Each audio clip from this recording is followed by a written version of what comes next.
Welcome to the video review of the Jurassic World Legacy Collection Chopper Attack. We're going to take a look at the chopper first. The helicopter looks okay. It's not great, but it looks okay.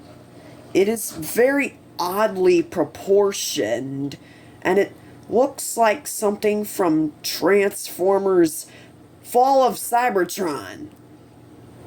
You can turn the propeller, and if you push the button right here, that will allow you to launch the missile. And you can open up the canopy. So we're going to put that off to the side, and we're going to take a look at the raptor. So as you can see, this is an Atrociraptor. The Atrociraptor is very good.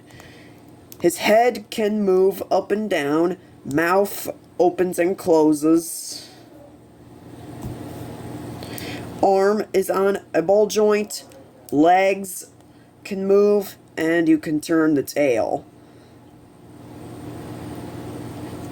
And if you flip this up, you can, well, at least scan this on the Jurassic World app. Overall, this set is okay. I'd say it's 3 paws.